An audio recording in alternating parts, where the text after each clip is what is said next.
Hey everyone, today I want to take a closer look at the subject of demons.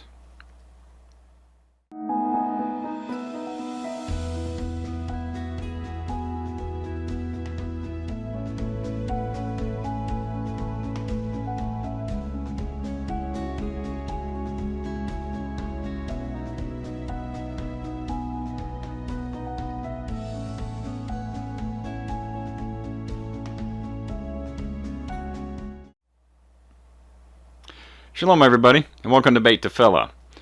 Demons. For those of us that grew up in the Christian churches, demons were always being referenced or talked about in some fashion. If someone saw or heard about someone acting evil or wicked or maybe even just a little strange, they could be accused of being possessed by a demon. And this more or less wasn't blaming some particular people of having evil intentions or actions of their own, but rather placing the blame on an evil demon that was making them act that way. Kind of like saying there's no way that somebody could possibly act like that unless they were possessed by a demon or maybe even multiple demons. The New Testament has stories of demons being cast out of so many people, yet we don't read anything like that or even find instruction on how to do something like that in the Torah or even all of Tanakh. And for as many times as it's mentioned in the New Testament, don't you find that a little strange? It's also a little strange that in the Hebrew language there's no word that means demon. People think there is, but that's due to some mistranslation that I'm going to talk about here in a minute. Now this New Testament talks all about some kind of devil they call Satan, who was supposedly created to be just a little bit lower than Elohim. They have him, more or less, as some kind of evil god that is in major rebellion, that has free will of his own to lead a bunch of his little minions around called demons that supposedly do his dirty work for him. A while ago I did this video entitled The Truth About Satan, and I will add a link to that video below in the description. If you haven't watched that video yet, then please do so, as it's important to understand this whole religious construct of a devil, as it ties in obviously with the idea of there being something called demons. But when we study the Old Testament or the Tanakh, we find no such thing as demons that run around and tempt people to do wicked things. Elohim talks about the wickedness in the hearts of man, not about some kind of evil demon beings running around and tripping up mankind with all of their tempting. Not at all. Why did Elohim save Noah and his family but kill all the rest of humanity with the great flood? Genesis 6:5. And Jehovah saw that the wickedness of man was great in the earth, and that every inclination of the thoughts of his heart was only evil continually. So the Torah states that the only thing that was on the hearts of men back in those days was evil thoughts. Elohim didn't flood the earth due to everybody back then being possessed by demons. People themselves can be evil or wicked all on their own without the help of imaginary demons. Let's read in 2 Chronicles 7:14. And my people upon whom my name is called shall humble themselves and pray and seek my face and turn from their evil ways. Then I shall hear from the heavens and forgive their sin and heal their land. In Psalm 28:3, do not draw me away with the wrong and with the workers of wickedness who speak peace to their neighbors, but evil is in their hearts. So people have evil ways and work wickedness due to their hearts being wicked. Let's read a few verses from the book of Jeremiah. This first verse I think many people have most likely heard already, from Jeremiah 17:9. The heart is crooked above all, and desperately wicked. Who shall know it? So the heart is crooked above all things. Notice Elohim didn't say, well, those demons are wicked above all things, but the heart is pretty wicked too. No. Jeremiah 7:24. But they did not obey or incline their ear, but walked in the counsels in the stubbornness of their evil heart, and went backward and not forward. Jeremiah 16:12. And you have done more evil than your fathers, for look, each one walks according to the stubbornness of his own evil heart, without listening to me. Jeremiah 18:12. But they shall say, it is no use, for we walk according to our own plans, and we do each one the stubbornness of his evil heart. And let's hit one from the book of Isaiah in 59:6-7. Their works are work of wickedness, and a deed of violence is in their hands. Their feet run to evil, and they hurry to shed innocent blood. Their thoughts are thoughts of wickedness. Wasting and ruin are in their highways. So as we can read, clearly in the Tanakh, the message being given is that people themselves are wicked. Their thoughts and their hearts and their actions. People are. Now I said a few minutes ago that when we study the Tanakh, we find no such things as demons that tempt people. Who do we read about in the Tanakh that tempts people? We'll cover just a few verses. We'll start with Genesis 22:1. And it came to be after these events that Elohim tempted Abraham. Elohim did. Exodus 15:25. Then he cried out to Yahweh, and Yahweh showed him a tree. And when he threw it into the waters were made sweet.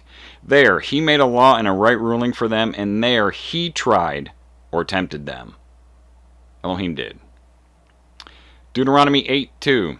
And you shall remember that Yahweh your Elohim led you all the way these 40 years in the wilderness to humble you, to prove or tempt you, to know what is in your heart, whether you guard his commands or not. So Elohim tempts or tests and tries people, not demons.